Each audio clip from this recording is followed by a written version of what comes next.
Awesome. Welcome, everybody. Thank you so much for joining us and being here. Please, as usual, be on gallery view and on camera if you can be, because we care about relationship building, as well as this is a fantastic workshop where you are going to be taking lots of notes and we'll probably have questions. So we are open to your questions. You can either hold them till when Justin asks, or you can put them in the chat and I will monitor the chat for you. And yes, as always, I do ask that in the chat you put where you are from. So please put your city and state or province and or country as we are at least Canadians and Americans expected here today. But of course, we proudly serve now 38 countries around the world. So thank you so much for doing so. And otherwise, we are going to get started. I am going to share my screen to get us underway. As Zoom decides to do something I wasn't expecting, bear with me. Let's try that again. There we go. All right, welcome, welcome. So this is a presentation today as part of Selling on the Spot Systems, one of the many amazing divisions under the Selling on the Spot brand. Today's presentation is called The 3 Biggest Mistakes People Make When Starting a Business and How to Avoid Them. And I'll introduce Justin Glover momentarily. I am Jane Ward, also known as Trainer Jane. I am known under the brands of Trainer Jane and Selling on the Spot or Selling on the Spot Marketplace, where we proudly help you grow your business by helping you connect to others and do sales ethically, efficiently, and effectively. So whether you're coming to us originally through the marketplace events or through one of our other divisions, we proudly are helping you grow your business. So you'll see here that the other divisions we have for you include Selling on the Spot Masterclass, Marketing, Mastery, Media Training, Academy, where we house all the past recordings, Systems, which this is part of today, Money, Mindset, and Resources. So again, please look to us as your hub when you are looking for fantastic training to help you grow your business without paying the huge fees. So with that, I would love to give you the opportunity to introduce yourselves to each other as well as to Justin and I and those watching the recording. Being a Selling on the Spot event, I do ask that you follow our format, which is called your audio business card. So please just fill in the blanks, introduce yourself with one clear and concise sentence, telling us who is the people group that you serve, what problem you help them with, and essentially how are you helping them.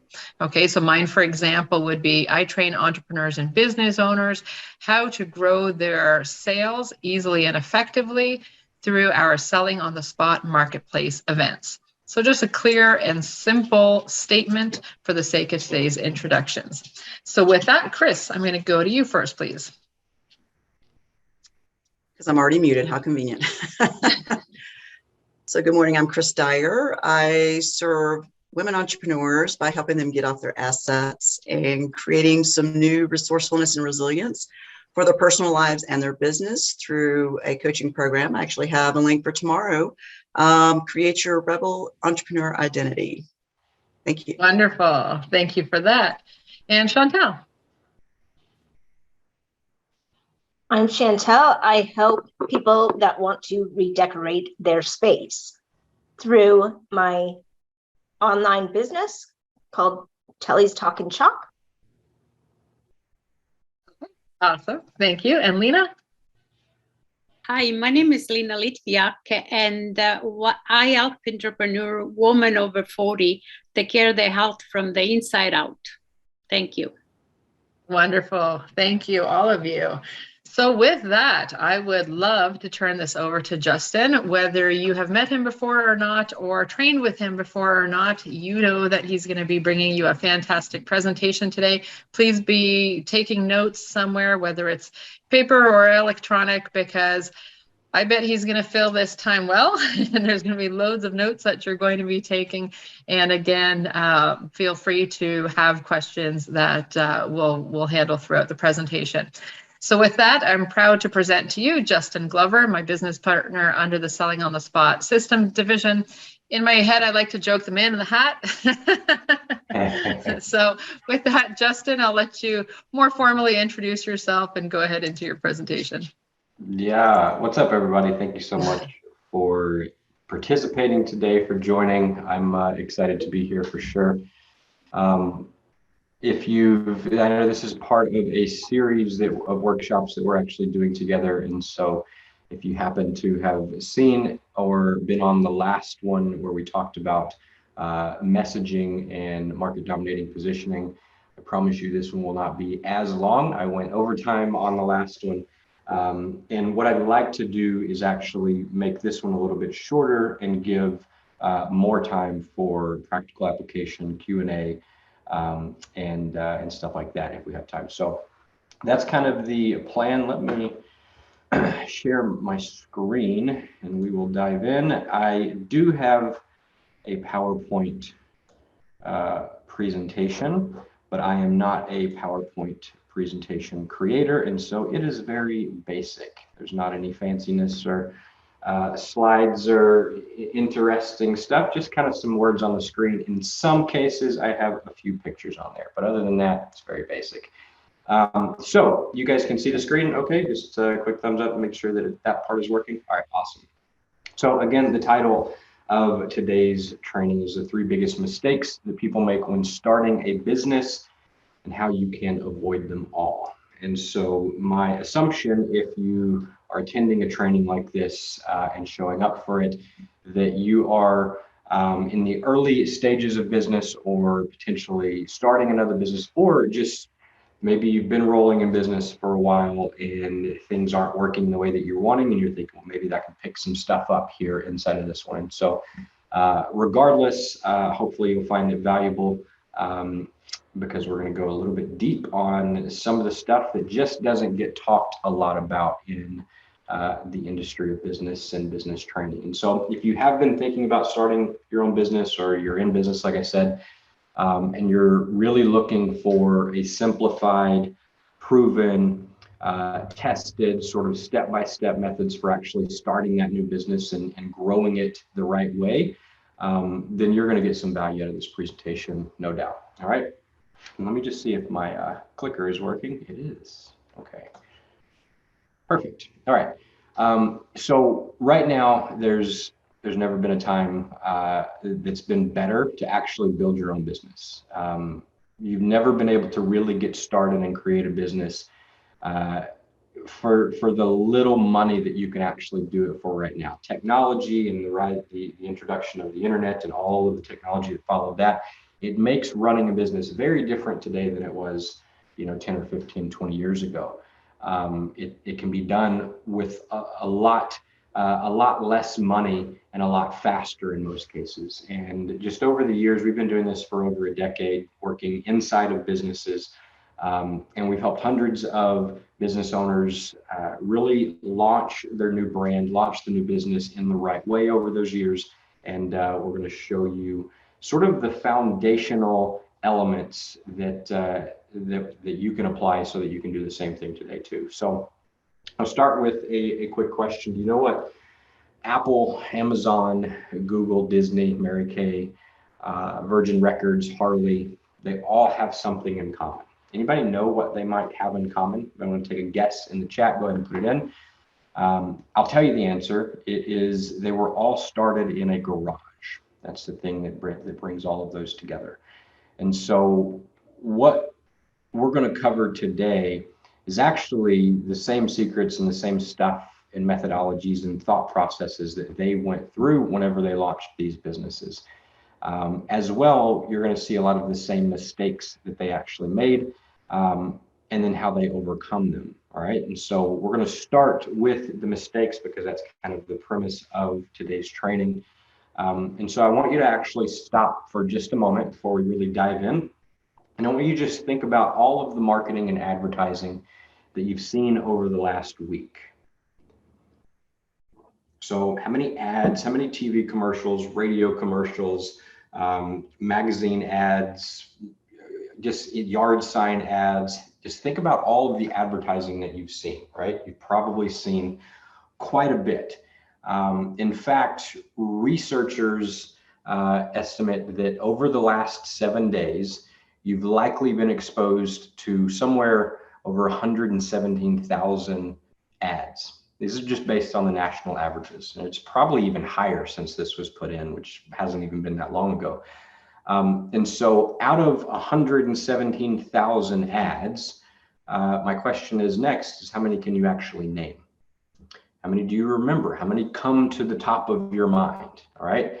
Now, if you're fairly attentive, then you might be able to come up with 3 or 4 specific ads that you can, recall and that come to mind. But my guess is the reason that you can think of those ads are, if you were to isolate them, it's because you've heard them more than once. You've heard them through repetition. You've heard them over and over. Those are the ones that we tend to remember, right? The ones that we hear week in, week out. And so if we really look at the fact is repetition works. And so that's why you see the same ads over and over for long periods of time. Now, when you see the same, any advertisement, the same ad multiple times every day, you're going to eventually recall the ad, right? But here's the next question. What few ads do you remember? Of the ads that you remember, how many of their products and services have you actually bought? All right, of the ads that you remember, how many of the products and services have you actually bought?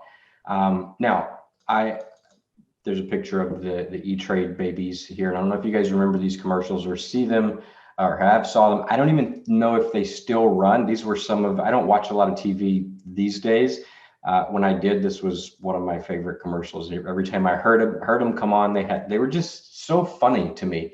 I don't even know why they were so funny. They were kind of ridiculous. Now that I watch them back, I'm like, how was that? But I would stop what I was doing. Literally, if I heard them in the other room, I would run in and actually watch them, right? You could probably find them on YouTube. If you're not familiar with them, check a few of them out. They're just kind of funny. Now, I don't have an E-Trade account. I never have, and I probably never will. And so my question is the reason is they didn't give me a reason to start an E-Trade account. They just gave me funny commercials to laugh at. And so I paid attention to the commercials. I have brand awareness of E-Trade. When I see the babies, I'm like, oh, these are the E-Trade babies. But that didn't convert me into a customer. There was no compelling reason for me to become a customer.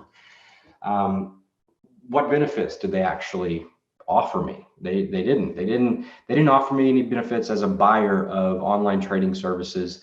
Any of the other, they got hundreds of stock trading services that they offer, but none of that was actually even talked about. No benefits were offered in those commercials.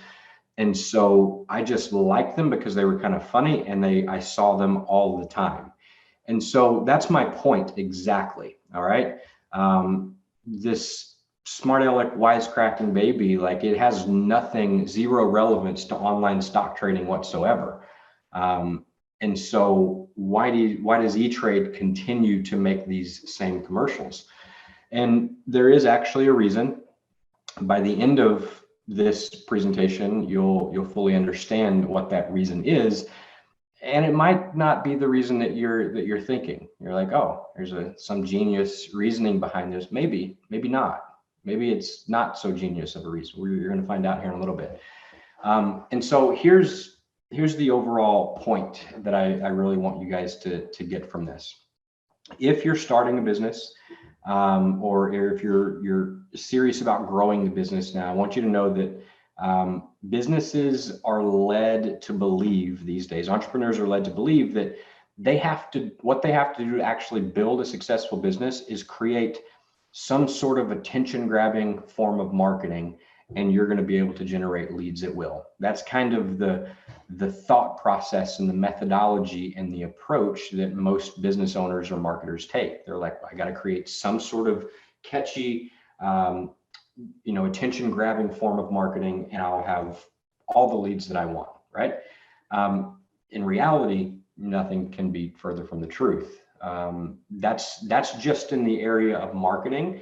All right. If you talk about generating fast cash flow, every single small business startup, as a small business startup, cash is the name of the game. We have to generate cash, and we have to be able to do it quickly and efficiently. What about profit, right? As you know, there's a saying that I harp on all the time, just because of the nature of what I coach people on, is that revenue is for show, profit is for dough. Revenue, top line revenue that you can generate means nothing if it all gets sort of, funneled out through expenses or, a hole in your bucket or whatever. It's the bottom line profit that matters. You got to have the money and you got to have cash flow. So generating more cash flow is good, but it does little good. Revenue does very little good if you can't actually put it in your pocket at the end of the day. And so there's answers to all of these problems, right? These are the common problems that when I think about what are the challenges of business owners, they're all right here in what I just outlined. And so what we're going to do is hopefully cut through all of the hype. If I can get my clickers here to actually work. So we're going to cut through all the hype, all of the jargon of what you need to do to build a successful business, and actually give you a proven step-by-step roadmap that you can use and follow to turn your ideas into money. Making your actual business, whether it's your phone, making that ring, making your messenger inbox blow up, your emails blow up, whatever it is, that is the goal, right? You want a lot of prospects to the website, a lot of people reaching out, asking about what it is that you sell. And so it really comes down to how you market that business successfully. And so that's what we're going to be talking about in the rest of today. And so I'm actually going to reveal the 3 biggest mistakes that startup businesses make, and then show you how you can overcome them as well. And so here are the mistakes. I just want to lay them all out up front, and then I will unpack them each. I think my desk just clicked into place. And so mistake number 1 is businesses fail to get professional help. All right. And so I'm just going to read through the mistakes at a high level, and then we'll go into them. Mistake number 2 is they don't know the fundamentals required to actually successfully market their business and attract as many new clients as their business can handle. Mistake 3 is they have no idea how to use their marketing to generate immediate cash flow, right? And so I want to explore all of them in more depth and actually show you how you can easily and systematically overcome all of these mistakes, because if you don't overcome these 3 mistakes, you're not going to get the result that you want in business. You're going to be stagnant. You're not going to have leads. You're not going to move as fast as you want. You're not going to have cash flow and profit coming from those leads. And so let's dig into mistake number 1. Mistake number 1, small business owners, they fail to get professional help. That's the first mistake. And so if you think about it, you cannot name just even one professional athlete that does not have a coach. There just aren't any, right? Tiger Woods, I think last I heard, he has like 9 coaches guiding him in everything from his golf game to his personal financial investments to, his family and husbanding and parenting, all kinds of coaches in all different areas. And so professional athletes see the value in actually having professional help. But small business owners, we sometimes question that. We're like, well, do we really need to get professional help as a small business owner? And so let's just dissect this a little bit. And if we think about the TV ads that we just talked about, the E-Trade babies, right? Those ads, as catchy as they were, as funny as they were, as ineffective as they were created by professionals. Now, unfortunately, those professionals, they have no clue what they're doing. Everything they're doing in marketing and advertising today is actually wrong. It's being taught in the wrong way. And so I want to actually prove that to you. And so if you currently use any form of marketing, like a print ad, or you have a website or a brochure or a postcard or a flyer, or you run ads in the newspaper or the phone book or paid advertising on social media, whatever it is, I want you to if you have a piece of advertising next to you, or you can find one really quick, I want you to look at it, because as I start unpacking some of these, some parts of this process for you, you're going to see, I want you to be able to really refer to what you're doing now and see if you're making these same mistakes and what you can actually do. Now, if you don't have any form of marketing, I realize that this is for startup business owners. And so if you don't have that right now, maybe, especially if you're watching the replay, maybe pause this, come back to it, and actually just write down on a sheet of paper, what do you think it would take to make an effective ad for your business? It doesn't have to be anything fancy. It doesn't have to be anything formal. Just create sort of a basic outline of what a good ad do you think would make for your business, and where would you actually locate the elements on the page. All right. And so once you have either sort of drafted up that ad, or you have it in mind, or you have an actual ad in front of you, then I want to prove to you what these little known secrets actually, how they can produce more leads than your business can handle if you implement them correctly. And so let's see, 99% of all marketing professionals don't really teach this. A lot of them realistically probably don't even know a lot of this stuff. But if you buy the courses or the trainings or get the coaching, like, they're not talking about this kind of stuff.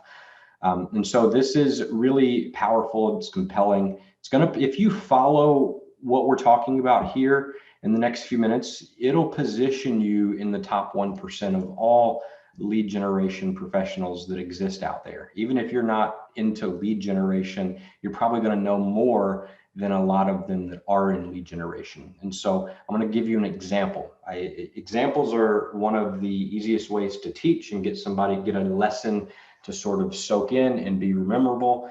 And so this example will actually show you why every business startup should acquire a step-by-step roadmap, whether it's from us, whether it's from somebody else, doesn't matter, but why having that type of a step-by-step game plan actually is important if you want to generate consistent and predictable new leads and new clients for the business. All right. So here is what a true marketing professional will actually know, and they'll help you implement into your marketing.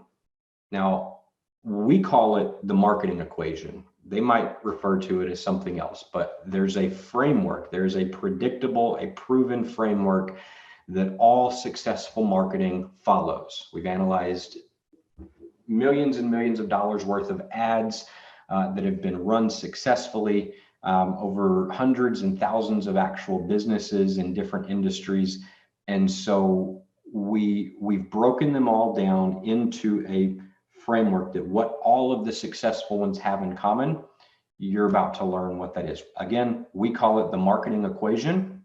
And the marketing equation, what it does, the reason it's important is because this is what you'll use to make sure that you never have to compete on price. Okay. Instead, you'll be able to actually start selling what you sell, your product or service, for what it's really worth the moment you open your doors for business, or the moment you make this shift in your marketing. You'll be able to drive in more leads than your more established competition actually can. You'll be able to increase your initial advertising budget in response by 10 times, all the way up to hundreds of times. We've seen this done over and over and over again.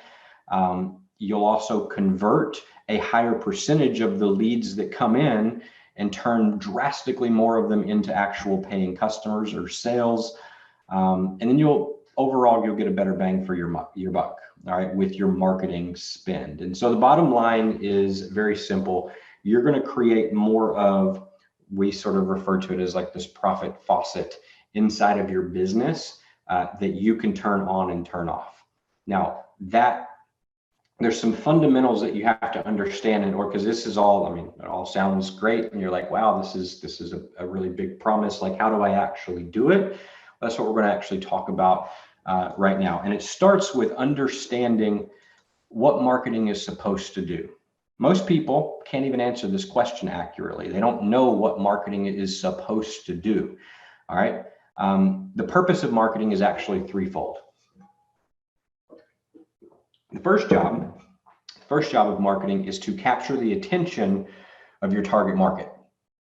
The second job of marketing is to give them the hope that reading this marketing piece or listening to the ad or paying attention for the next minute or two is going to give them enough information to help them make the best possible decision when they're considering buying whatever it is that you sell, whatever solution you sell.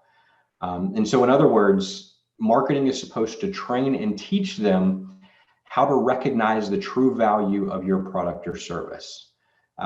It's also supposed to conclude that you and you alone, your product, your service alone, offers the best value that they can get versus your competition. That is the job of marketing. That's the second job of marketing. The third job is to lower the risk of taking action in the buying process. All right, taking the next step. Now, the next step might not be give me your credit card. That might not be the next step. Matter of fact, that's probably going to bring up a little barrier. And so we're going to talk about what a better next step will be from a marketing piece or a website or something that you might put out on social media. And so if necessary, you might need to even continue to educate the process or the prospect regarding the value that you offer. In today's world, people need to understand fully what value are they getting for the exchange of their money. And it's not as easy as just seeing a logo or watching a quick 30-second ad and having everything that you need to know to make that decision. Sometimes you got to educate a little bit farther. And so we're going to talk about how you can do that strategically. But that's the three jobs of marketing. All right, it's a threefold job. And so you got to start by understanding that first. Now, marketing is it's going to accomplish these three objectives. And when it does, it results in your prospects or customers coming to one single conclusion. All right. And the conclusion is, I would have to be an absolute fool to do business with anybody else, regardless of price.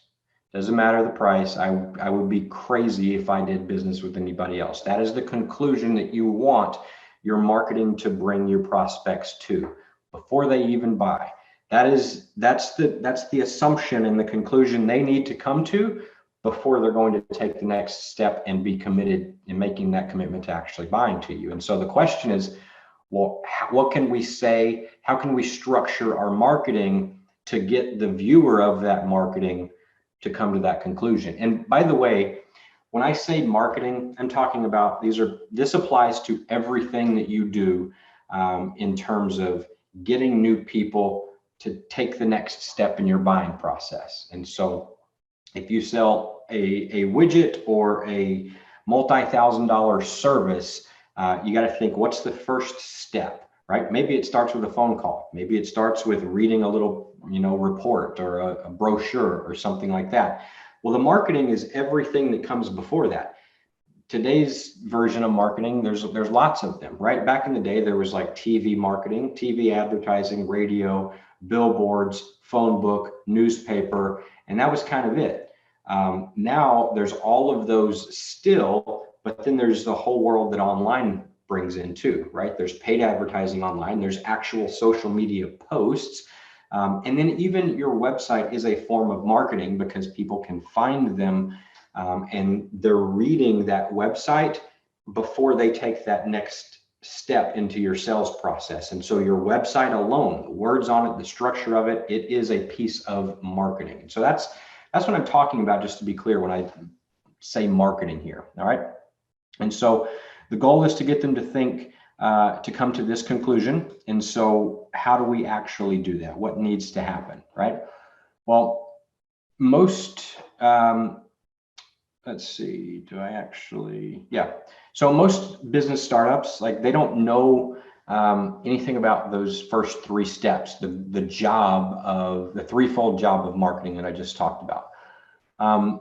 But that's not the only problem, right? That's a big problem. You got to first know what the job and the purpose of marketing is. But the second thing to really understand is that most businesses and most marketing out there use what we call a tactical marketing approach instead of using a strategic marketing approach. And so I want to actually break this down because this is probably the most important piece of the entire puzzle when it comes to putting out successful marketing.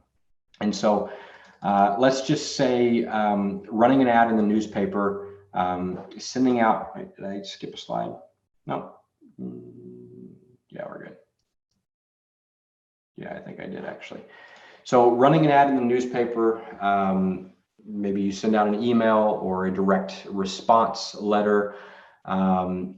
Maybe you air a radio or a TV advertisement on local media. These are all examples of tactical marketing, right? A Facebook ad, a Facebook post. These are all tactical marketing approaches. Now, don't get me wrong. Newspaper, radio, direct mail, social media, they can all be effective and successful marketing channels if, and this is the important part, if your marketing message is powerful and compelling. But that right there is the problem. That's the problem. The message itself is the strategic side of marketing. And if you just zoom out and look at it, the message is the most neglected. People don't focus nearly enough on the message, the words they're actually saying, how they're actually saying them. They don't focus nearly enough on that as compared to where should I be posting this? What strategy should I use? What tactic should I actually use, right? And so the distinction between let me just make sure that these slides match up. So the distinction between strategic and tactical marketing, it's a really, really big distinction. And you need to actually be acutely aware of this distinction anytime you start talking about generating more leads. Most startup businesses, what they do is they mistakenly assume that when you talk about lead generation, you're automatically talking about tactical lead generation, right? Placing ads, sending out mailers, joining a networking group, attending trade shows, implementing a prospect follow-up system, on and on and on, right? That's what most people think when they talk about lead generation or they consider lead generation. What they fail to realize is that the strategic side of the coin, what you say in your marketing, how you say it, that's almost always more important than the marketing medium where you say it. Okay, I'm going to say that again. The strategic side, what you say, how you say it is almost always more important than where you say it. And so don't forget that. If you fail to make that distinction, then what you're going to do is you're going to risk becoming jaded towards certain types of marketing and advertising that could otherwise could and should be part of your tactical plan, but you take them off and you eliminate them as valuable options just because they have not worked for you in the past. All right. When you are doing lead generation and your results are not where you would like them to be, what most businesses tend to do is they blame the marketing medium, right? They say, you know what, the newspaper that I ran the ad in, the postcards that I sent out, they blame that. They blame the tactical part of the plan. And they don't even consider how good or how bad the strategic part of the messaging and the marketing piece actually was. New business owners, you'll hear them say stuff like, you know what, we tried radio ads for our business and it just doesn't work that well for our type of business. We sent out 50,000 pieces of mailers in direct mail, and we got three orders. That just doesn't really work for us. Here's the thing: just because, and this thing just keeps clicking away. I'm trying to keep it here. There we are. So just because it doesn't work or it didn't work, don't assume that it won't work. Most new business owners, they don't have the evaluation skills or the know-how to judge whether Poor marketing results are from a poor strategy or poor tactical execution. And so this is where having a step-by-step roadmap that I'm going to really give you here in this presentation can really start to help you generate more leads than you can actually even deal with if you do it correctly. And so I'm not even touching this thing. And it just wants to show you more and more slides. And I'm getting lost on where I'm at. Let's see. All right, we'll go for here. So, for example, yeah, I think this is the right slide. And so most startup businesses, when they're looking at the messaging, and you've seen this, no doubt, if you look at the messaging and the commercials and the ads that you see out there, most businesses rely heavily on what we call platitudes in their marketing. They say things like, we have the lowest prices, we have the best service, we're family owned and operated, we have convenient hours, we have the best value. All right, these are all things that you hear all the time. We're a fourth generation business. I love it when I see like contracting companies and roofing companies and moving companies, they say things like, we're licensed and insured.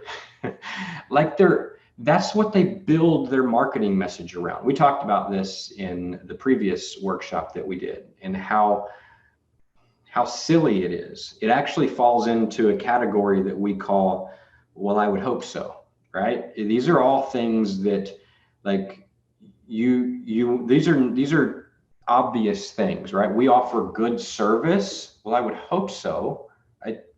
That's expected in the marketplace today. And so what I want you to do is really look at your own marketing, or the marketing idea that you have, and really ask yourself, how many platitudes do you see in your own marketing? This one little self-check can really be an eye-opener for you. And if you see them, it's okay. You're not alone. 95+% of small businesses do this kind of stuff in their marketing. Why? It's because how it was taught. And it's literally, if you go to marketing school right now and you get a degree in marketing, they're going to teach you this stuff. It doesn't work. The reason that they teach this stuff is because it's worked for so long for the big brands, the big brand builders like Pepsi and Coke and all of those things, right? Those catchphrases that catch on over billions of dollars in advertising and repetition. And so they think, well, it worked for them. They're making a lot of money. That must be how you do it. But it's not. That does not speak to the core hot button issues of the prospect, which is the key if you want your marketing to actually work. All right. So this isn't, if you're looking at your results and you're like, man, my marketing is filled with this kind of stuff, it's not your fault. Most, if not all business owners, they've been conditioned to think this way, that this is the proper way to market their business. Because like I said, most advertising follows the same marketing formula, even the Fortune 500 businesses. Right. And so it's not just new small business owners that don't understand this. It's the large businesses that follow the same formula. And so modeling what the large businesses are doing in this case, when it comes to marketing, not the greatest idea. So as human beings, I can get on the right one here. There we go. As human beings, we're all just after one thing when we're buying something. We're looking for the best deal. We want to feel like we got a really good deal. Unfortunately, if you are a business owner and you use platitudes in your marketing, well, your consumer has no way to tell who's actually offering the best deal. Everyone says that they have the lowest prices. Everyone says they have the highest quality. Everyone says they have the best rates. And so who are you to believe? If you're the consumer, who are you supposed to believe? There's only one way to know, and that's to research every single business that offers what you want to buy. But how many of us have the time to do that or the patience to do that? We don't. And so what we do instead is most of us, we just automatically assume that everybody's pretty much the same. And so therefore, what do we default to look for? We call the business and we look for the business and we hire the business that has what? The lowest price. Because they're all the same And so if they're all the same, might as well get the sameness that comes with the lowest price. And that is the reason that happens is because the businesses that you're looking at that seem all the same, they're all copying the same ineffective marketing formula. Now, if you want a deep dive into a better formula, we're going to touch on it here, but the previous workshop that we did about market dominating position, you're going to want to go through that because it goes super deep with lots and lots of examples. Here's the punchline though.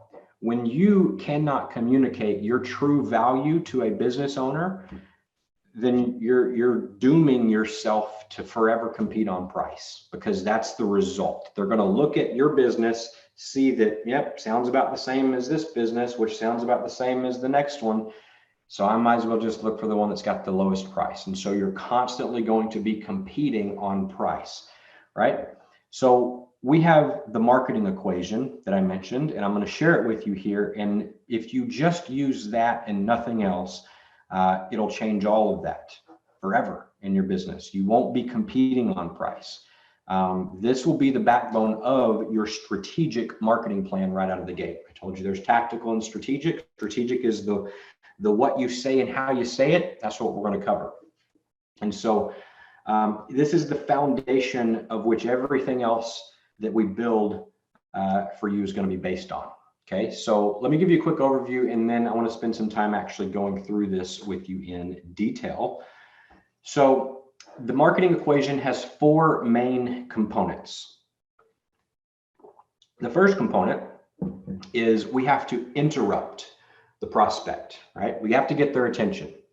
If you're marketing on social media, you got to stop the scroll. You got to interrupt them, okay? If they scroll on by, then you can have the best ad copy in the world, but if you miss the interrupt piece and get them to stop, they're never going to read the rest of it. They're never going to experience your message. Thus, they'll never take the action that you're asking them to take. And so first and foremost, you must interrupt your prospect.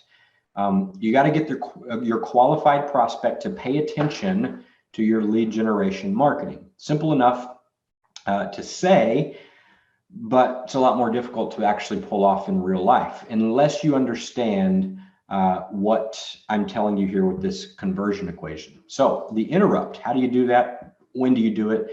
This is done through your headline. If your marketing is in print of any kind, Facebook post, paid ad, yellow page ad, newspaper, anywhere there's a written, if your marketing piece is written, your website, then I'm talking about the headline here, okay? The very first, most prominent, top of the first thing that they hear. This is your headline. And what that needs to do is get their attention, okay?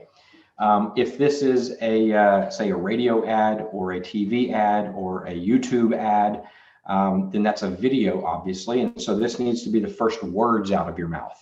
Okay, it's not a headline necessarily in those type of ads, especially if it's radio, but the first thing that you say, you're still communicating to them and you have to get their attention. If you don't, even with radio, if you hear a commercial come on and that first line of the radio ad doesn't get your attention, you're either going to change the channel or turn it down or just unconsciously tune out anyway, and you're not going to hear the rest. And so that's the reason the first step is the most important. You got to interrupt them. You got to get their attention. The second step is, now that you have their attention, you have to engage them.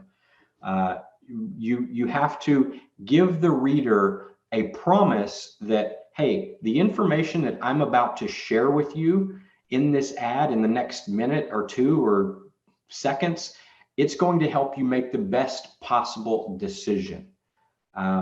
And so in other words, it's got to help facilitate the decision to pick you over anybody else.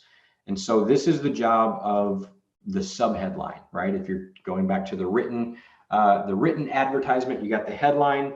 The goal is to get their attention. The subheadline is to engage them, to hook them into reading the rest or to listening to the rest of the ad. Now, how we do this is, in the headline, you want to highlight a specific problem that they're actually looking for a solution to. And so marketing, instead of speaking about the things that make you unique, like we're a multi-family generational run business that's been around for 37.5 years. Like, instead of crafting a marketing message like that, you want to craft a marketing message that speaks to the core hot button issues of your ideal prospect. And how you do that is you understand two things. There is a problem that they have and do not want, and there's a result that they want but don't yet have. And so step one is you get their attention by calling out the problem that they have and that they don't want. Step two is you engage them by promising the result that they want but don't yet have. Okay, that's how those two work hand in hand. And so you want to promise them the solution to the problem that you just called out for them. So those are the first two steps. The third step is what we call educate. Once you've interrupted and got their attention, then you've educated them, or engaged them, then you have to give information that allows them to logically understand how and why you can solve the problem that they're facing. And so this is accomplished by giving detailed, quantifiable, specific, and revealing information. All right, this is typically done through the body copy of the ad itself. When you educate, you need to reveal to your prospects the important and relevant information that they need to know whenever they're making a good decision, and that your business and yours alone provides that to them. That's the job of the engagement piece. Now, the interrupt and engage, or the education piece, the interrupt and engage, that hits the prospect's emotional hot buttons, like I just said. Educate, though, that's where you go into logic, right? If you study sales at all, you'll hear that people buy based on emotion and they justify with logic. Well, we call them out with their hot button issues, which are emotional driven. And then immediately after that, when we've got their attention and they're reading and they're giving us, they're open to the possibility of learning more, then we justify on why it's a great idea for them to buy what we have. And we do that through logic. And so the education piece is really them justifying picking up the phone and calling you, or downloading your guide, or going to your website, whatever the piece of marketing is trying to get them to do. Okay. The next step is your offer. No, go back. There we go. So the next step is your offer. This is the fourth and final component of the marketing equation. Now you've interrupted the prospect, you've got their attention based on the problems that are important to them. You've engaged them by promising a solution, and you've examined the educational information that really, they've examined the educational information you gave them that makes your solution real and believable. Well, the last step is you got to give them a low risk way to take the next step in your sales process. Now, we typically do this by offering some sort of free marketing tool, like a report, a brochure, a seminar, an audio, a video, something that will continue to educate them. All right. This can be different depending on the business model that you run. Your offer will allow the prospect to actually feel in control of their final decision to call and buy from you. And that's what you want. You want them to feel like that decision to take the next buying step is their decision that they're making on their own terms. Okay. So to recap, the marketing equation is interrupt, engage, educate, and offer. And together they equal market domination. Now here's the problem. Most marketing today, it only contains two of these components. They interrupt by throwing something at you that's either familiar, like, you know, Tiger Woods in a commercial, or something that's weird and unusual, like a monkey or talking pets or something just strange that captures your attention, right? Sometimes they like to use both, which is the case of the E-Trade baby commercials that I talked about at the beginning. And then once they grab your attention, they make you some specific type of offer, like call now for whatever. But they have left out the engagement part and they left out the educate part, right? They successfully got my attention through something not emotionally related. And so any next step that they give me, it's going to feel disconnected. It's not going to feel congruent because they just captured my attention with a dancing something that just got my attention, but it had no real relevance to what I was actually wanting. It didn't speak to my emotional hot button issue. And so if you leave out the engage and the educate, the marketing is not going to work for that long. In fact, the only time this type of marketing does work is when you can afford to run the ad over and over and over and over nonstop for an extended period of time. All right, give an example. Plop, plop, fizz, fizz. Melts in your mouth, not in your hand. All things go better with Coke, right? We've all heard these slogans. They've been rammed down our throats by Fortune 500 companies for years. And after hearing a slogan like that thousands and thousands of times, of course we're going to remember them. Of course, we're not going to forget them. But how can a small business that's just starting up, that doesn't have a multi-billion-dollar advertising budget, how do we compete with that? We don't have that type of budget. And so in order to successfully market the business, you have to follow this entire conversion formula, this marketing equation that I just laid out. All right. And so I want to give you an example to prove this a little further, and then also just sort of help you understand it better. So years ago, there was a moving company. It was on the verge of bankruptcy whenever we actually came across it. They were paying somewhere between around $3,000 a month for a full page ad in the Yellow Pages. This is actually a copy of the ad. From that ad, every month, that $3,000 ad spend, they were getting approximately 70 calls per month from that ad. And their conversion rate was like 16%. It's pretty terrible. So out of 70 calls every month, they were getting 11 moving jobs. So like reading those numbers, it's really no surprise why the guys in the company that were running it were overworked and starving. Like what they were doing was not effective. It wasn't working.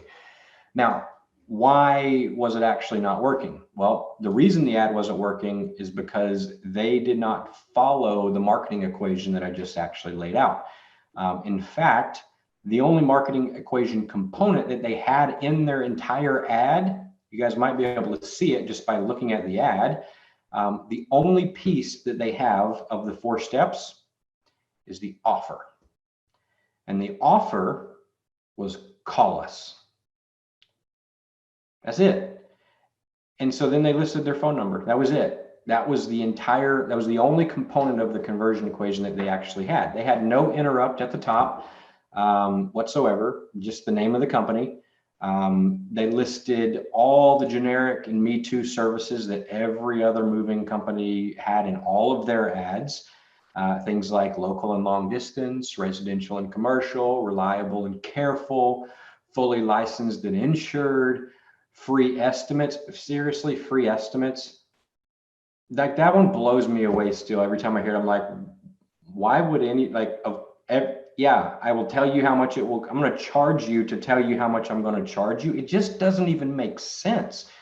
But go look on all of the yard signs, and like landscaper companies are big on this. Moving companies are really big on this. They say free estimates and they like put it in their marketing because they think it's somehow carrying weight. It doesn't. It doesn't. And so these are all the type of things that they actually had, right? Quality service, reasonable rates. We have competing package services, local, regional, national, so on, so on. At the very bottom of that ad was their phone number. And so you can see the ad here. It was pretty terrible. And so again, before we actually show you the improved ad version and the results that came from it, look at your own marketing. All right, that marketing that I asked you to just sort of recall or pull up, take a look at it. Does your marketing format look similar? Did you place the name of the business at the top? Is the name of your business at the very top of your website? Is that bigger than the headline itself? If so, that might be an indicator on why it's not working as well as it could. Did you list the products and services in the middle? Is there a layer of like worthless and meaningless platitudes like low prices or high quality, best rates? Is there any of that kind of stuff, right? 99% of all small businesses follow this exact formula whenever they're actually putting together their ads, their marketing, their websites, and they wonder why they're not generating quality leads. Okay. And so if you want your leads to start happening, your phone to start ringing, where did I go again? Your own marketing. Yep, there we go. If you want your phone to start ringing, your leads to start growing, then you got to follow the marketing equation. It is interrupt, engage, educate, offer. All right. So using our equation, what we did for the moving company, we redesigned the lead generation ad, and here's actually what happened. First and foremost, we identified what's the biggest problem that their customers had when moving. Without hesitation, it was damage. 72% of all moves result in something being damaged. That's a lot. That's like the majority. Something gets broke when we move. And so that's the biggest concern for people hiring a moving company. Now, we could probably know that without asking anybody. We did a little bit more research and actually asked. We called a lot of customers and prospects and other companies, and we were asking the questions, and we found out without question, damage is the #1 concern. And so, okay, we know that it's damage. Now, that's the area that we need to focus this ad on then. And when we need to create what we call a market dominating position around that hot button issue. That is the hot button issue that the buyer, the prospect that's going to hire a moving company is going to be concerned about and thinking about and wanting to know that that is covered. And so that's what we need to design the marketing around. And so that's what we did. But first, why is damage such an important issue? Since all moving companies, if you go open up the yellow pages or pull up all the moving companies in your local area on Google or the yellow pages online, they all say fully insured, every single one of them. Do you know why? It turns out that all moving companies, they actually must be fully insured. It's the law. But the general public actually has no idea what fully insured really means. When you hear somebody say they're fully insured, you would probably automatically assume that means if they break your $5,000 high definition TV, they're going to reimburse you $5,000. That's what I would think.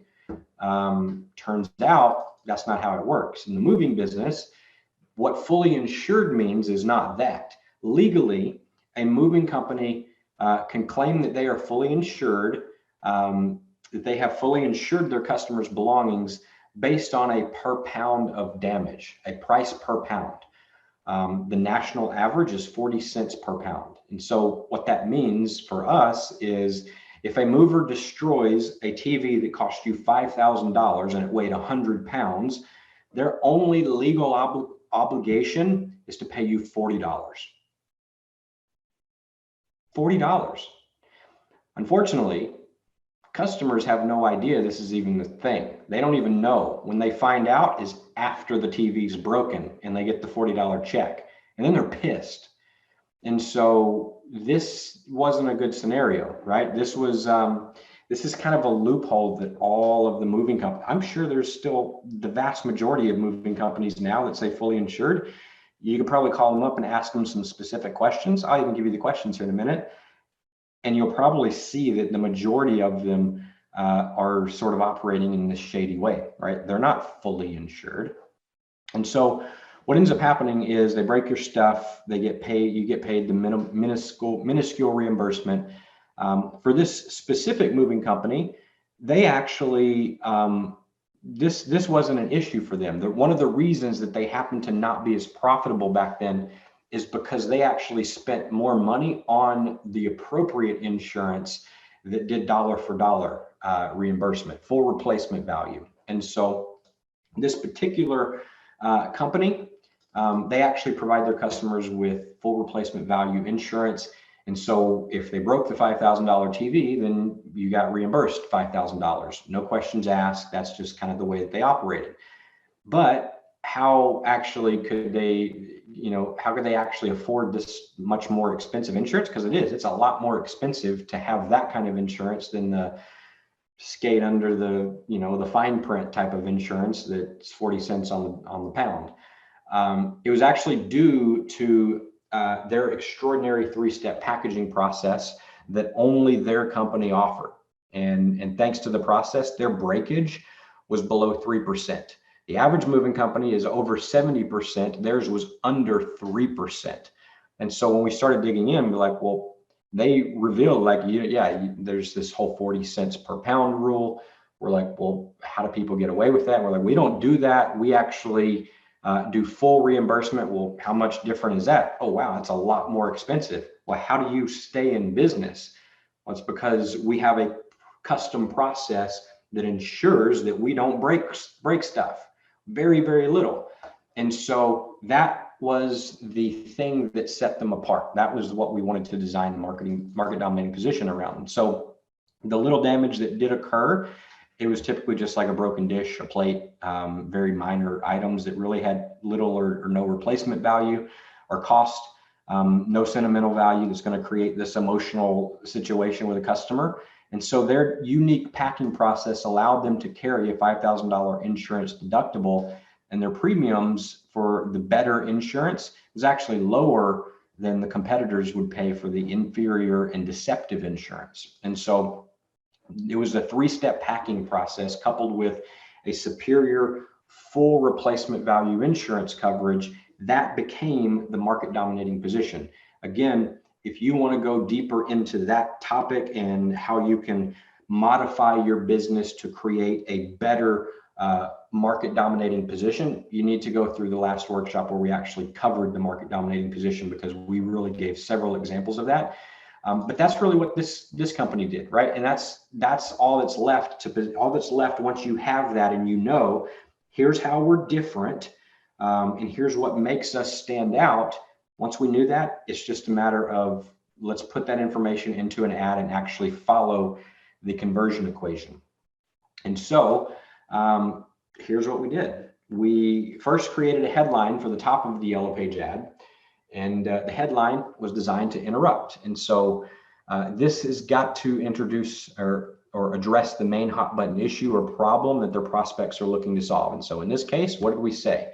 It was damage. So the headline, we put last year, more than 4,000 damage and negligent lawsuits were filed against moving companies by outraged homeowners, right? Something along that line.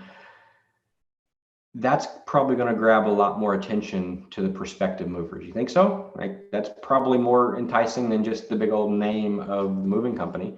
But we don't stop there, right? The next step is we got to engage them by promising the solution to the problem that we've just now called out and brought to the surface. And so in this case, it was damage prevention, right? Here's the result that you want. And so here's the subheadline we wrote was, ask any mover these 2 questions to ensure that you won't be victimized or ripped off by deceptive industry practices.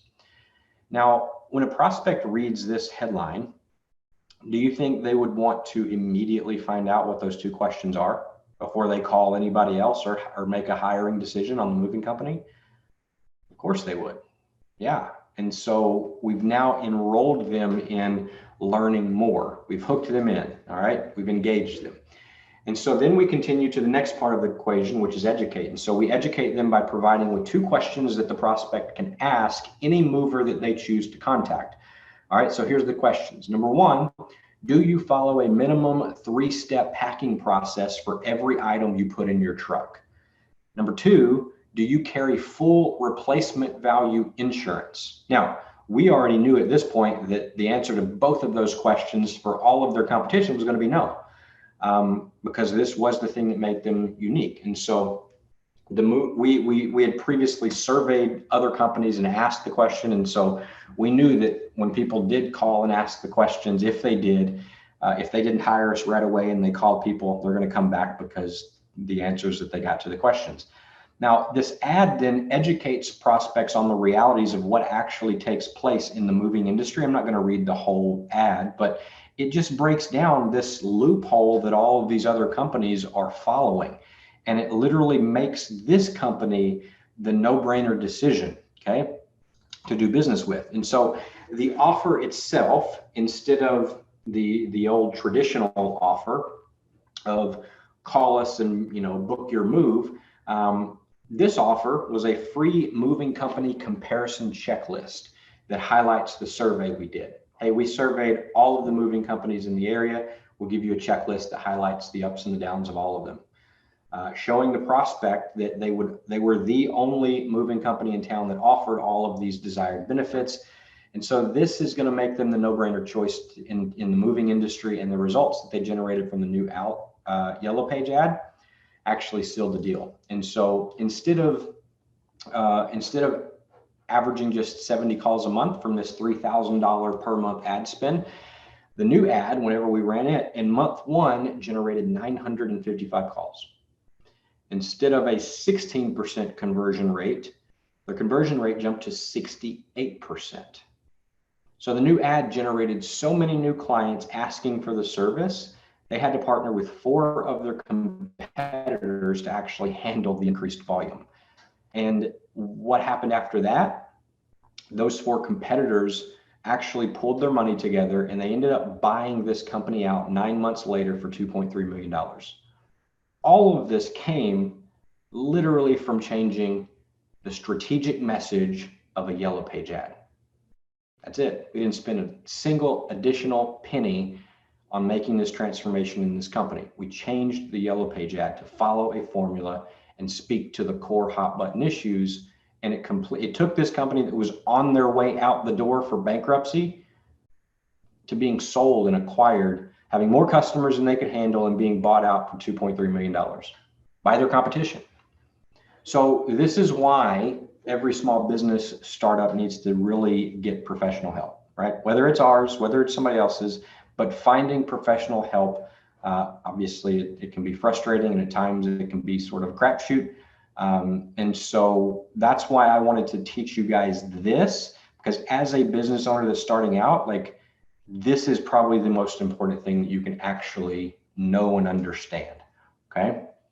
The moving company, what they ended up doing is training their prospects on the relevant and important issues that they needed to know when moving, so that the prospects know what to ask for when they sought out the services of a mover. Even if they weren't ready to move right then, if they were just in the research phase, who do you think they're going to hire when it does come time to move?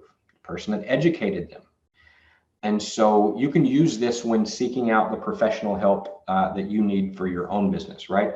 If you hire somebody for marketing help, a true marketing professional is going to know this equation. They're going to follow it. And if they don't, you might want to look for somebody else. You might want to run in the opposite direction if they're not following an equation like this, and they're telling you just put your logo up at the top and put your phone number as the offer, because that's what most people are doing. And I just showed you why it doesn't actually work, okay? Unless you have multi-millions of dollars to spend to repeat this ad over and over and over for many years to beat it into people's brains, it is not going to work. So, let's see, is this the next slide that I need? It is. So you might have noticed that in the information we actually just discussed, we also sort of covertly covered mistakes number 2 and 3. So I said earlier, the second biggest mistake in small business is the fact that they don't know the fundamentals required to successfully market their business and attract as many new clients as they can handle. Well, now you do. You know those fundamentals. And so now you can actually use them to outmarket and outsell your competition right from the very beginning. First, you want to create a market dominating position for your business. And then you want to insert that position into your marketing by following the marketing equation that we just shared and following it to the letter. Okay. So the third mistake that small businesses make is focused on the fact that they have no idea how to generate immediate cash flow. Now, when you follow the marketing equation in every form of marketing you do on your website and all your social media posts and every ad you run, from your business cards to your website, all of it, when you follow it, the financial results, they're instantaneous and they're immediate. And so let me give you a final example, and then we'll do some questions. So there was a situation involving Dr. John Smith. Now, it's actually not his real name. However, this is his real site and his real business. And so he was a child psychologist who specialized in helping parents with out of control kids. That was his specialty. And you know which kids I'm talking about, the ones that are at the store, they're yelling, they're screaming, they're throwing temper tantrums, they're out of control. These are the kids that range in age from like 6 years old to teenagers. And this is what his specialty was, controlling them, helping them calm down. And so his original website had all the classic mistakes that a typical business has in small business. He had the name of the practice at the top of his site. The only thing even resembling what you might call a headline, it said parenting advice and resources from the doctor. That headline doesn't appeal to any parent dealing with a screaming out of control kid. All right, that headline, it's not going to hit their emotional hot button. They don't care anything about advice or resources or hundreds of hours of articles. They're not looking for that. What they're looking for is a solution to their problem. What's the problem? My kid's out of control. I want a solution now. And so remember, you got to always start your marketing with interrupting by the headline that's actually focused on the problem that your prospects are experiencing. And so once you interrupted them, then you got to have a subheadline that engages them by promising them that, hey, there is a solution to your problem. And those are the first two elements of the marketing equation: interrupt and engage. So that is the job of the headline and the subheadline. And this applies to every form of marketing, including your websites. And so his website headline said parenting advice and resources from the doctor. It doesn't address the problem that his frustrated parents were experiencing with their children. To make matters worse, his website had no subheadline at all. And so there was actually no way for him to engage his prospects and keep them interested. In fact, any prospect that visited his site will likely only stay for a couple of seconds, right? That's just kind of the way that it went. The latest research shows that a typical prospect visiting a website remains on the site for 3 to 5 seconds, and that's not a long time, right? The attention span of an average human is like less than a goldfish or something. It's not that much. And so if during that brief period of time, if they don't find something to get their attention and engage them, then they're just going to move without a solution. They're going to bounce off without a solution to their problem, and they're gone for good. And so the third component of the marketing equation says to educate the prospect. So this simply means that you got to educate them on what it means, what it is that makes your product or service better than the competition. On a website, you can do this through body copy, through a video. He had it on a video. So to make it short and sweet, you want to make it short and sweet on the very first point of contact, right? Because then you can offer much more information once you have them compelled to want to know more about what it is that you do. So the final component you see circled right in the middle is the offer itself. You need a low risk, or even better yet, a no risk offer to get them to take a specific action, such as request more information, take a test drive, register for a free trial or seminar, an educational presentation, something. Information is going to be the key here. The key is to make sure that that offer that you're making right there, it's compelling enough so it's literally irresistible to the prospect. In fact, you want them to be thinking, man, I'd be a fool to not say yes to this right now.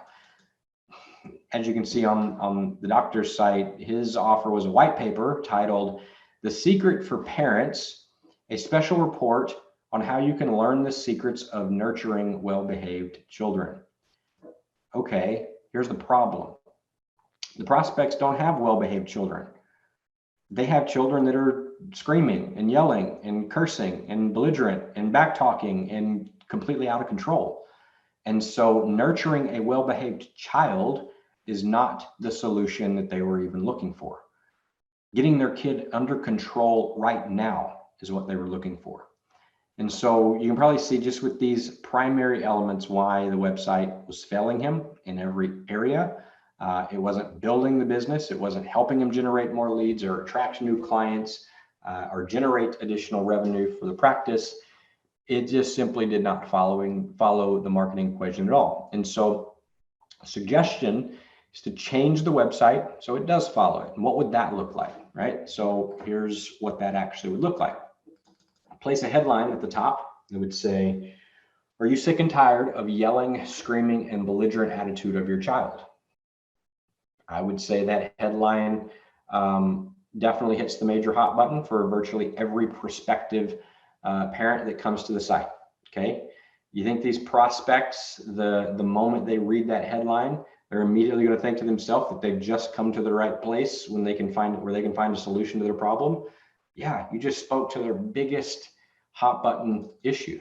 So in other words, the headline just interrupted his prospects. Now, if we look at the next part, we engage those prospects by promising them a solution in the subheadline. It says, now you can discover the secrets to controlling your child and instantly restore peace and quiet in your home. That's what all these prospects want. That's exactly what they want. And they're going to do almost anything to get it. All we're asking for is a name and email address though, right? You can see how the headline and the subheadline work really closely together to interrupt and engage every single prospect who actually comes to the site. So now that they're engaged, the video can actually spend a few minutes, 1 to 3 minutes, reinforcing that fact that the good doctor does have the solution that they're looking for. Now, honestly, the headline and the subheadline and the offer would probably get it done. But the educate piece, having the doctor just sort of educate them a little bit for a couple of minutes on why he's qualified, how long he's been doing it, how many parents he's helped and kids he's helped, all of that, it's going to just build up the anticipation even more. And so the offer then was changed to not say,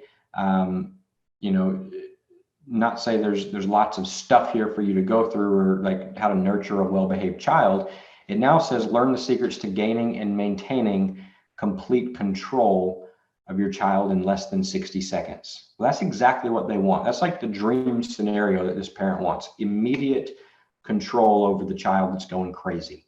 That's what they want. And so show me one prospect that visits this website that's a parent that has this problem. They visit the website that won't download that report. Everybody's going to. They're all going to download it. And when they do, the doctor then captures their information so he can continue to keep them informed until they're ready to buy his service. Now, the revised site exploded the business to heights, like his advertising campaigns went off the charts. The marketing equation, it works for any business. It does not matter. It'll work for your business. It'll produce immediate results. And so I want to make sure that we have time for some Q&A. And so I want to do a quick recap here, and then we'll open it up for any Q&A.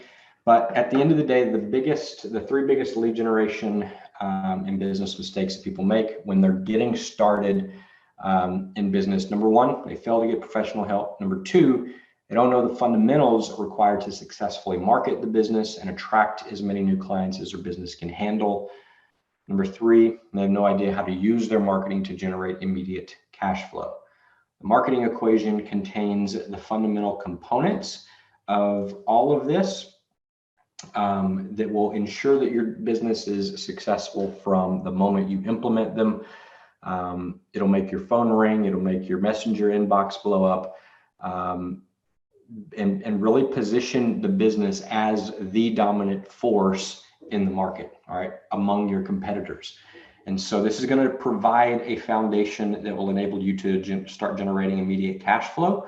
And as you get started, you can actually use this information as a minimum standard when you're seeking out professional help for the business. And so sort of now that you have this knowledge, if you're working with somebody or you hire somebody, you want to make sure that they also have this knowledge, because if you know this and they don't, you might want to look for somebody else. Because if they're going to teach you something outside of this equation when it comes to marketing and promoting your business, it's just not going to be effective. And I've shared a few reasons why. So when you can overcome these three biggest lead generation mistakes, you're going to generate all the leads that your business can handle, and you'll actually make your goals a reality. So that is a wrap. That's all I've got for this particular presentation. I'm open to hanging out and answering any questions, see what we got in the chat, but that is all I got for right now. Great, thank you, Justin. You bet.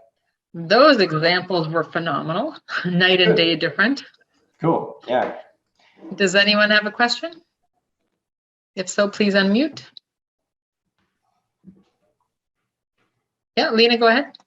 I have a question. I mean, I totally get it, what you say. And for me, works like if I do, for example, like I teach people how to cook and stuff, all this stuff. And for example, if I put an ad, like I put an ad a few days ago, make your own hummus. It's healthy and stuff. I got so many people, 14 people right away. They answer, they want to know how I make it. What did you do this? They send me message. Then I put another ad, for example, how did you sleep last night? Do you have problem sleeping? It would be feels so great to get 7 hours sleeping. But at the same time, you don't get nobody to say, oh yeah, I had problem last night, I didn't sleep. So it's like, when I try to promote my business, I have problem. When I promote my own free stuff, I get a lot of, so I'm just kind of like, yeah. So, I just want to know. It's good that you're getting results on the thing that actually makes you money. So the business promotions that you're putting out, those are getting the traction. And so that's good. So tell me a little bit more about what is the product or the offer that you actually sell? Like, who do you sell to and what's the result that you give them? Well, mostly I gain towards a woman over 40 because they're the one that take care of the kids, they take care of their husband, they take care of the parents. We have a wellness product, skincare, like for sleeping, energy and weight management. Okay. But the cooking part, I do that because I enjoy it. And so I want to teach people how to eat healthy and with a little bit less money and how to make it. So this way you can save money and can be a healthy choice. So the free stuff, I get a lot of interact. Okay, so I had that backwards then. Yes. It's the stuff that doesn't make money, that doesn't catch traction. Okay. Yeah. So what did your post say when let's just sort of workshop this a little bit. What does your post say that you put out there about sleep? How did you sleep last night? Was it a question? Yes. How did you sleep last night? If your problem going to sleep is stay asleep, let's chat. Getting 7 hours sleep never felt so good. That was my headline.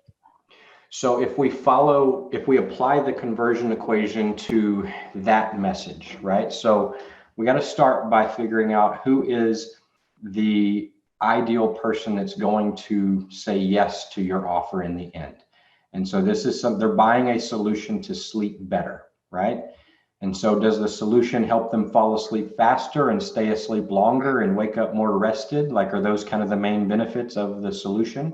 Yes, those are there. After that, there's the ad with the picture and the stuff that tells them what it does. But that was the headline in the beginning. So if we take those results that the problem actually gives them, and we reverse it and look at the problems, then what's the problem? It takes me a long time to fall asleep. I wake up multiple times during the night. I can't stay asleep. And when I wake up, I feel low energy and groggy and like I just want to go back to bed. That should be headline, those three things. Then I should. Okay. Well, those you could write 3 ads around those 3 different things. Those could be 3 individual posts, right? It's just about getting really clear on what's the problem that they have and don't want. Well, those are all the problems. They're very obvious. Like, I want a restful night's sleep. I haven't had a restful night's sleep in 6 months and I'm tired of it. I'm exhausted. I'm walking around like a zombie. I want to get a really good night's sleep. It takes me too long to fall asleep at night. I don't stay asleep. I wake up multiple times and then I wake up and I'm just groggy and I go about my day and it happens over and over and over, right? Like, that's kind of inside of the mind of who is going to be your ideal person that would buy this solution from you. So once you know that, that's what you got to call out first and foremost. Are you tired of taking a long time to fall asleep, waking up multiple times in the middle of the night, and then feeling groggy in the morning, right? Something like that, calling that out as the problem. Once you have the problem, because that's going to get them to stop. They'll read it and be like, yeah, that's me. I'm listening. What's next? But then if you just make the offer, you're going to lose them. And so you have to enroll them by promising the result that they want. You got to let them know, hey, this is like, you got to engage them. And so the next thing that you would say immediately after that is you got to promise the result.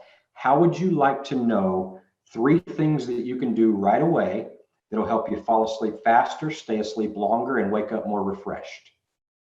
That would be the headline? That would be the sub-headline.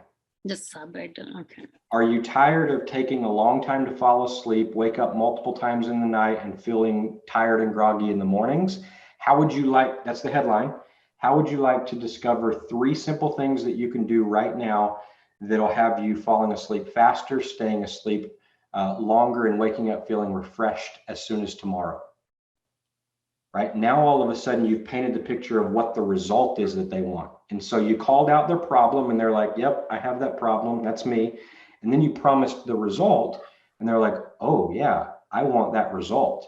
Now they're listening to you. Now they're engaged. They're going to listen to anything else that you have to say. And then that gives you the opportunity to unpack it a little bit more and educate them, which is the 3rd step of the equation. And so you might say something like, we've worked with hundreds of people over the last several years and found out that this problem is, it really boils down into 3 key elements, right? Hydration throughout the day is one of them. Supplementation that they take, or lack of supplementation or nutrients in the body, is another one. And, something else, right? Maybe the amount of time that they spend on a screen affects them, right? So you give a little bit of education to show them that you know what you're actually talking about. And then you go to the 4th step, which is you make an offer.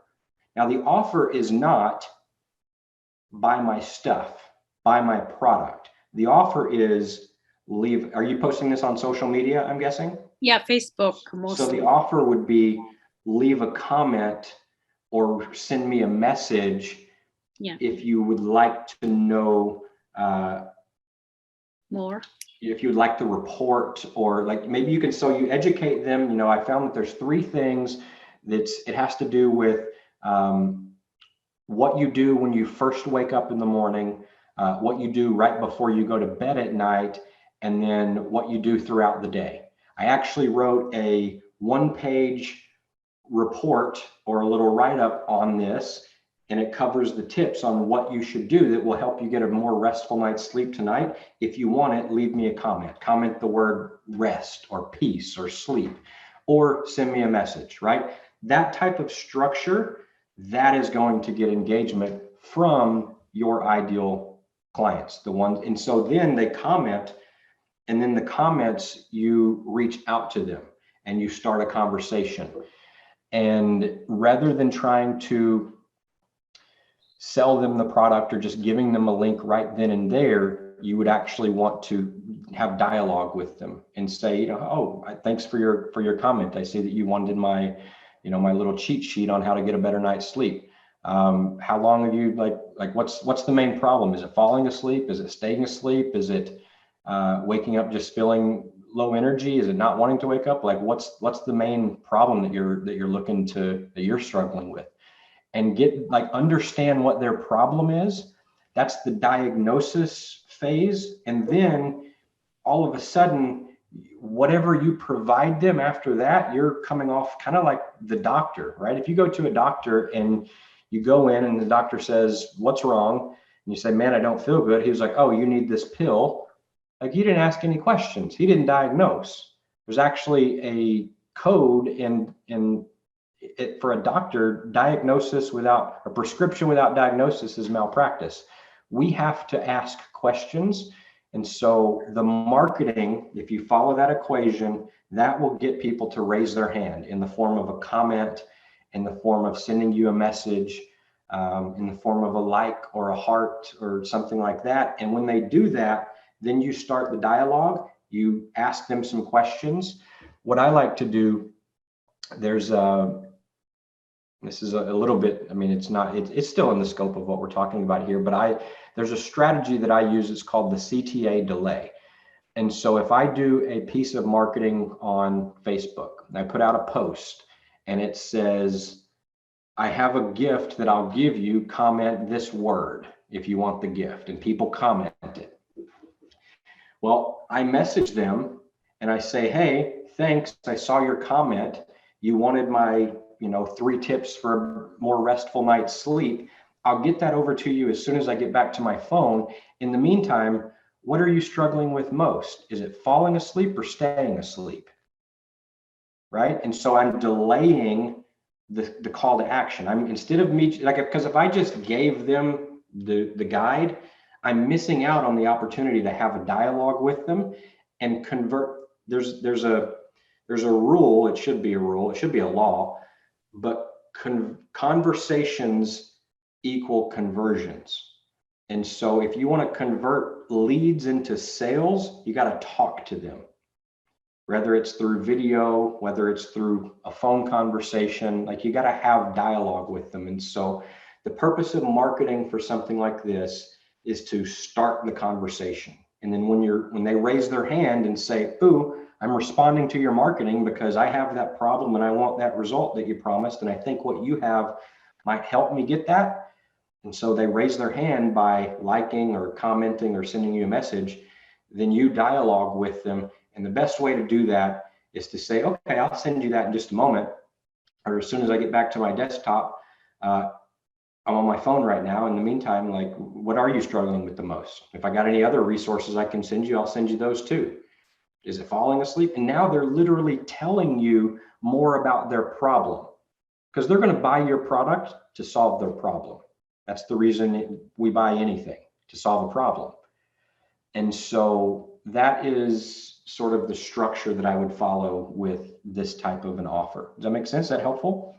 Yes, so that makes sense. I think too, what you say, like you give solution, I think part of my problem, maybe it's a problem, I give a lot of solution free stuff. Like I advise people, don't drink coffee as soon as you get up, but drink water for a couple hours and then you have your coffee. Make sure like I advocate intermittent fasting. Don't eat all day, just to try to give your stomach a break this you feel better. Mindful eating. I give all this free information. So it's kind of, that's what people, they attract to me because I give all those stuff. But then when the ad comes, then there is no interaction. So I don't know. Well, because you've already given them everything. Exactly. I think that's what my problem. When I see people say, oh, we love you, Lena. You teach us so much. And then I find, yeah, I teach you so much, but I'm selling my product. I feel like say, but I don't say, like I want you to buy my product too. Here's what you can do. You can go back to one of those value posts that you've given away stuff in, take a couple of them, go paste them, copy them and paste them onto like a notepad file or a Google document or something. Okay. And maybe compile 3 to 5 tips on how to get a better restful sleep. And then you just want to, in your messages that you're putting out there, instead of saying, hey, I've got 3 tips that I came up with after years of doing this and talking with lots of people. Tip number 1 is this, tip number 2 is this. Instead of going into the tips, just say, I put them on a document. Who wants the document? Let me know. Okay. Right. And then you've got that document to send them afterwards. But it really, I mean, it's designed to, you want to craft your marketing so it's designed to get them into conversation.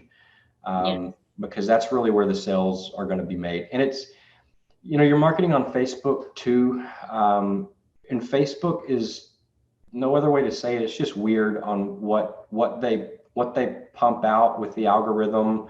I post business stuff, and some of it gets no comments. I'll get lots of messages, and I'm like, okay. And then some of them get no comments, no messages. Some of them blow up. I made a post about eggs the other day. Like I was frustrated at peeling boiled eggs and got like 80 comments. And I'm like, why does these type of things that have nothing to, like, they blow up? Exactly. But then I make another. So it's not just you. It's not like, there's a little weirdness with that. But if you consistently put a message out that follows this conversion formula, this marketing equation that I laid out today, and you're calling out the problems, you're promising the result, you're giving a little bit of context, and then you're making an offer for something more, that formula, it will work. If you're doing that consistently, people will see it. And even if they're not liking or commenting or saying it, like I had 4 people last week alone. They didn't like any of my posts. They didn't comment on any of them, but they each read a post and they sent me a direct message. We had a conversation. We got on a phone call, and 3 of them signed up as clients. And there wasn't a single like, there wasn't a nothing on there. And so just because they're not engaging doesn't mean they're not seeing it. And so being consistent is another part of that. Thank you so much. You're very welcome. I love that point about being consistent, because I always joke about how many years some people say that they've been watching me before they come to selling on the spot marketplace. Wow. And oftentimes the number is at least 2 years, if not 3, 4, or 5 years. I've been watching you, Jane. You know, now you piqued my curiosity. I'm like, okay. Not everybody acts. You're right. Exactly. But the consistency, yes, I love that. And I love your story, Justin, about the eggs, because to me, it's partially the relatability factor, right? They can relate with you in your egg dilemma. Yeah. So maybe even if Lena was talking about, I mean, in her case, she's not going to say that she has bad sleep, but she could have maybe said she used to have bad sleep, and people can relate with her because she's providing a solution. There's a few ways to do this. So like you're talking to the potential prospect. Hey, do you have bad sleep? Do you want good sleep? I found that I've been studying this topic for 10 years. I found there's 3 main reasons. I put them on a document. If you want it, let me know, right? That's a message flow that would make a great post, and you're talking to the prospect. Now you can reverse that and you can talk about yourself. I used to have bad sleep. Now I have good sleep. I got the good sleep whenever I did these 3 things. I talked to a lot of people. They say the same things. So I put them in a document. If you're struggling with that and you would like them, let me know. Right. And so you can flip that and talk about yourself. You can talk to others, but it still needs to follow that same flow of problem, result, educate, and then offer. So interrupt, engage, educate, offer. That's the flow that every message needs to have if it's going to be effective. Fantastic. Thank you, Justin. Does anyone else have a question? Yeah, go ahead, Darlene. Yeah, some good stuff there, Justin, and I can relate on some of the posts. It's sometimes we put stuff out and we think no one's going to comment, and they just go crazy, right? Yeah. One of the things I noticed is that, you know, it's just direct disruption. And I'd put a post out, working with being a realtor, so I'm trying to stand out to be different, right, than the typical realtors. But I thought it was kind of interesting that I seen this morning that someone just took my post and my picture and put it up on their own. So I guess it must have been a good post. Is that the way I would interpret that? So I mean, it's an interesting thing when people swipe our marketing. I've been through phases myself. The first phase I went through is I was pissed and I wanted to like call them out and, you know, get them to take it down and give me credit for it and all that stuff. And then I don't know, energetically speaking, like I just feel like that's a little much. And I'm like, okay, cool. I must be doing something right. Compliment. And I'll just go write another one that's better. And now, if they continue to do it, then put measures in place that, you know, or send them a private message, be tactical about it, but tasteful about it as well. Like that's just kind of the less time I spend being upset at someone or really about anything, the better I found. So it's really just, it's a compliment is how I interpret it now. Like it was good enough to get them to like say, man, I want to copy and paste this for my own stuff.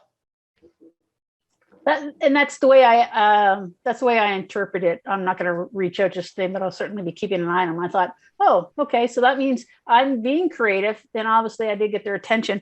And it is interesting where Jane says that, people seem to will follow you, not like comments, but then somewhere out of the blue, they know more about you than you're like, I'm like, I don't even know you followed me. So isn't that interesting? I guess that's just the type of people won't engage. So you won't get them as customers because they're just going to stay continuous. But disruption seems to be the key. So some great points. I loved your ads. What a difference, and it made sense. Cool. So thank you. Yeah, you're very welcome. And if we think about like our own buying behavior, I mean, I see way more posts on Facebook than I like and comment. Like I'll have posts where I'm scrolling, I'll stop, I'll read it, I'll laugh, I'll cry, like the posts move me, but I don't even like them or heart them or comment. Now, not all of the time. Sometimes I do, just because I'm very much of the belief that reciprocation is a part of it as well. And like, I'm not going to expect other people to comment on my stuff if I'm literally not doing it. But sometimes sometimes I lurk a little bit, and I think we all do it to an extent, right? We're just checking stuff out and we see, and we're like, oh, cool. Okay. And that's why consistency plays such an important role. Like show up the next day, make me laugh again. Eventually I'm going to comment, I'm going to say something, and that's kind of my approach. Good. And thank you for the comments about how to get the conversation going, because that seems to be something I seem to be lacking, but I liked how it was, direct message to me. Just don't give them everything, put the word in. So some great points there. Thank you. Absolutely. You bet. Fantastic. Any other questions? Everybody's smiling us, taking our photo. Yeah, happy to answer any more questions if we have them. All good. Chantel, are you good? Yeah, okay, awesome. Yeah, a lot of fantastic information that you gave us, Justin. It's now, of course, comes down to implementing and looking at our own copy, whether it's our website, whether it's what we posted most recently on Facebook or elsewhere, and looking at, yes, did we follow your same equation? Yeah, go. That's a great idea. Go back through your last, 4 or 5 posts on social media and say, did I follow this at all? And don't feel bad if you didn't, because most people don't. But try to follow it. Try a post or two where you are following it and see if you notice a difference. That's going to be the key. That's how you'll start to really, because you want people not only to read the entire post, and even if it's not a long one, you want them to not only read it, you want them to be the right ones that are reading it. You want them to read it because they're genuinely interested. And so by following that equation, that's how you're going to make that happen. You hook them in with the problem, you promise the result, you educate them a little bit, and then you make them a good offer, an offer to learn more. I did a little marketing challenge a few years ago, and the very end of it was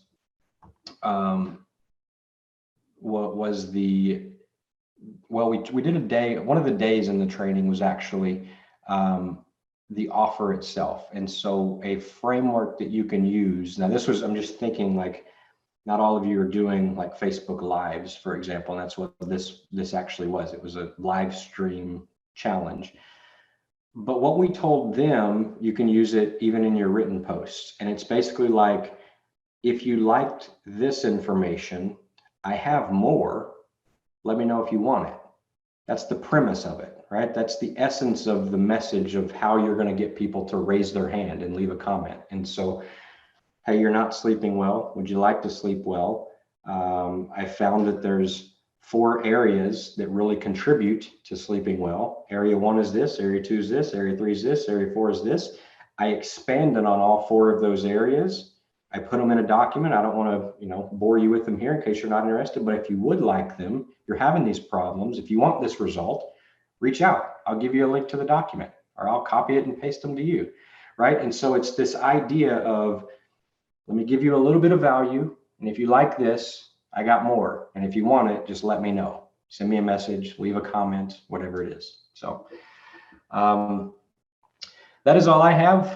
Go and implement. If you guys would, if you have any questions for me about anything that I've covered, if you want any of our other previous workshops or trainings, we do have them recorded. I think we got one more left in the series. And so my email address, if you want to jot it down, is justin@results513.com. Justin@results513.com. You can also reach me on Facebook. I think probably the creativefreedom.group.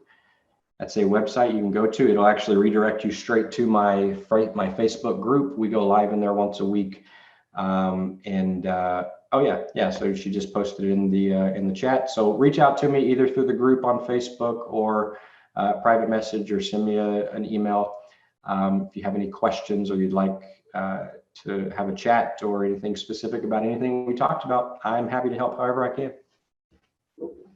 Wonderful. Thank you for that, Justin. Yep. I love that how you presented all of this today, because now, of course, it is for those of you watching or with us today to put it into action, because this works so well with everything that I teach at Selling on the Spot, because ultimately we are looking to help you stand out as the authority in your field.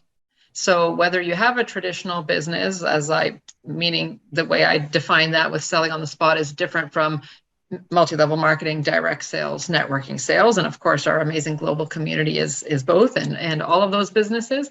But we know more than one real estate agent, and we know more than one of the other businesses that are here with us in front of us or watching the recordings. But why would we buy from you? How can you stand out in your marketing? And that, of course, is what Justin taught you all today. So I look forward to seeing your future posts. Don't be that moving company ever again. Please rework it. I've jotted a note to myself in my follow-up with those of you that were here live to see how your marketing messages change in the future, because again, I know that what Justin taught, and through that here at Selling on the Spot Systems, that is how we help guarantee your results. Once you implement it, then we guarantee you are going to get the better results. So with that, let's thank Justin one more time for the presentation. All of you will be getting the recording as well. You have Justin's contact information. For those of you that missed any of the past events that he and I did together, they are on sellingonthespotmarketplace.com in our academy. So they are available and there for purchase. So this to me was a snippet of the value that he brings. Each time that he and I come together, we provide different training. So we do have one more 4 weeks from today, and please join us for that as well. Okay, so one more time, stay safe, stay healthy, and see you at another amazing Selling on the Spot event. Thank you all. Bye, everybody. Thank you. Bye-bye.